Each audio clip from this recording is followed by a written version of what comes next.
Whoa. Welcome back to Cozy Womb Podcast, Season 18, Episode 10, 30-minute reading Sundays, because we have to, or else the generations after us are doomed. Hi, it's me, Anya, and welcome back to Cozy Room Podcast. Hey guys, it's Artie. Welcome back to Cozy Room. Womb, girl. Room, girl. Let's face it. A lot of kids today cannot read. A lot of adults today cannot read.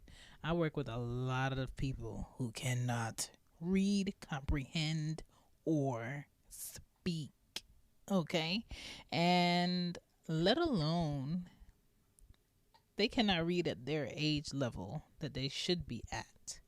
In 2022, reading levels fell from 55 percentile to 47% in pre-K. And then slowly but surely every grade up got worse, getting worse and worse. And is it because our society is becoming more visual? Is it because our society is becoming more video oriented, motion oriented, picture oriented, less magazines, less books being physically bought, more ebooks, more just read it to me, more audible, more just tell me what it says, more just give me the summary? Just Netflix made a movie about that book, like, is that really holding us back? And the numbers and the percentage keeps getting lower the older kids get. Reading is a need. Reading helps kids sleep better, think better. I think COVID-19 really pushed a lot of the knowledge level for kids back. Reading levels got worse during COVID-19. Parents weren't home enough. And if they were home, they weren't trying to read. They weren't used to having to be the main teacher for their kids.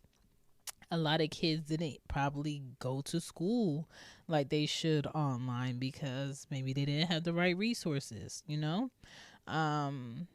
Parents, realistically, they're not home like that. They're not hands-on enough, and not reading well will affect your child on many levels, as far as like their self-esteem, their willingness to try. They have defensive attitudes with other kids or people because they don't want no one seeing that they can't read. They would rather be the class clown and get the attention, so the attention is not focused on the fact that their English work is wrong, their history work is wrong, they read the question wrong on the test, that's why they got it wrong, or they can't pronounce a word, and they don't want their friends to know that they can't pronounce a word. And class clowns are birthed because they cannot focus on the subject of what class they're being a class clown in. And that can lead to possible future school dropouts, kids not being willing to challenge themselves. The older you get and the more behind you get, the less likely you want to fix it. You just think, oh, I dealt with it so long, I shouldn't have to, try now. Like, who cares if I try now? And you don't want that to be in your child's mind. So I think Sundays are a perfect day to be in the house, be in your favorite place, sit on your favorite chair, be in the bed and read. And I think 30 minutes a day would be great. But the reality is you probably can't know for sure that your child read 30 minutes today. You can hope for the best. But I think Sundays are a great day to go ahead and focus in on at least 30 minutes of reading. It's really not a lot of time. And that's what I want to talk about today. Welcome to Cozy Womb.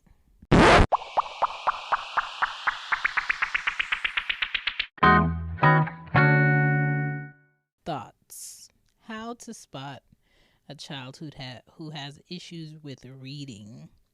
If that child does not want to speak up and explain themselves much, They probably don't know the words to use to explain themselves. If they do not comprehend written things and directions on paper, well, they're probably having a reading issue. When you tell them to do things and they don't understand, you have to tell them multiple times. It could be because they're rushing, they don't understand words, they can't use context clues. If you ask them to do basic tasks, or you see them doing basic tasks and they're struggling because you didn't verbatim break down each little task that they need to do in order to complete it, they might have an issue with reading. If they say, "Oh, I hate reading," they might have an issue with reading. Lastly, but for sure, if they're a very sloppy writer, their letters are not legible even for them sometimes, then they might have an issue reading or just rushing through their work, and you need to talk to them about that before it becomes a bigger issue. Before I get into the meat of the show, let me do 2 table topics. All right. Let's see here. Okay. What age do you feel like? Okay. So my body definitely feels like 30, but my mind feels 23. Not in the sense of, I want to go out and do what 23-year-olds do. In the sense of, like, I still feel as creative as I felt when I was 23. I still want excitement. I still want spontaneous things to happen. I still want to see newness. I still want to be around creative people. But yeah. And my, I will say my patience is that of like a 18-year-old, because listen, it's dwindling. It is dwindling. All right. Next question. What's the craziest thing you've done today? I went outside to put trash out in my socks. It is cold in Georgia, yo. It is so cold. The gap in the front door is not tight enough, so a lot of cold air is coming through the little gap. So I taped up the crack of the front door just to keep heat in the front door. So I've been using the side door to go out the house and trash and go to the truck. I haven't moved the truck in like 2 days because it's so cold. I'm just like, where are we going? Is it an emergency? When I let people in the house, I use the side door. It is freezing. Okay, so I feel sorry for people in Chicago, Michigan, and New York, because absolutely not. Let's get into the show. Hey guys, I hope that you're enjoying the show. This is Cozy Womb Podcast, and I just want to let you know that there is show merch. Where? Cozy Womb Shop with Teespring. And don't forget to check out the podcast books on lulu.com. Now back to the show. Thank you for tuning in to this one woman show, one woman podcast. My name is Shan, and I am the mom of the girls. And if you would like to know more about me and these podcasts, check out shanbpoddin.com and my TikTok. Hey sis, if you don't like getting attention at the gym or while running errands, you might want to skip this ad. But if you're like me and love to be asked, where did you get those leggings? Or that hoodie is cute, where did you get it from? Well, then let me tell you about 1977 Hustle Lane. 1977 Hustle Lane is where fly gear and dope culture live. From your leggings to your tanks and of course to your hoodies, they will always have you feeling and looking your absolute best. So stop what you're doing and go check them out at www.1977hustlelane.com, on Facebook at 1977 Hustle Lane, or on Instagram at 1977 Hustle Lane. I promise you won't regret it. Here we go. Back to the show. Back to the show. Let's talk about reading. Talk about reading. All right, reading 30 minutes on a Sunday. Let's talk about it. It's not hard, and I'm going to tell you all the benefits real quick. It might not be every single benefit, but the important benefits for your kids just to read for 30 minutes on Sunday. One, it makes their mood a lot better. If you go through a whole weekend with kids, you understand what I mean. You do need like at least an hour or so where they're just not fighting, not arguing, not screaming, not running, not doing something they're not supposed to do, not eating your whole kitchen, not complaining about something, not crawling on you. So if you say, hey, it's reading time, 30 minutes, the timer's on, quiet, a break. You can wash the dishes. You can mop the floor. You can, straighten one room before they get into another. Like, you can get things done. But let's talk about the benefits of reading 30 minutes on a Sunday. I said it makes their mood better. 2, it minimizes mischief. 3, it helps them explain their emotions better because they're learning new words. 4, each book helps them become a faster reader. 5, their vocabulary will get better. 6, it helps kids focus more. 7, how they write and type will get better. They get more familiar with the words that they see. 8, they have the power to always educate themselves with access to books. 9, it improves how you speak to people and retain information. And 10, your child's understanding of self gets way better when they challenge themselves with a longer book or a next level book or a book that's really about someone else's life and not about a dragon or a wizard or a monster.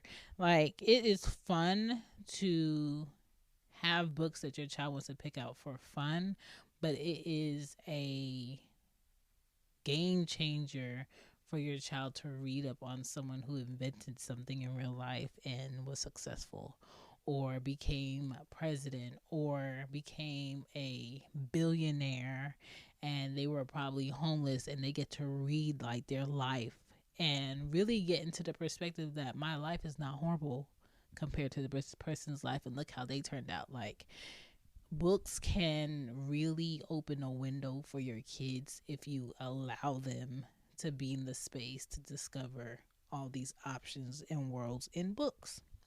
So, if you didn't get anything from this episode, I know it's a quick one, but let your kid pick out their own books in Barnes & Noble. Wait. I'm not going to leave you astray. I'm not going to empty your wallet. But if the book is not on sale and it's not at the front where their bargain is, leave them books in that store. Take a picture, Google it, possibly go on Amazon.com, see if you could get a newly, slightly used one for the low, order the book, and I promise you could probably get it shipped to your house in like 2 days. Barnes & Noble, I understand. I'm glad you're still around and you're not doing what Books A Million did.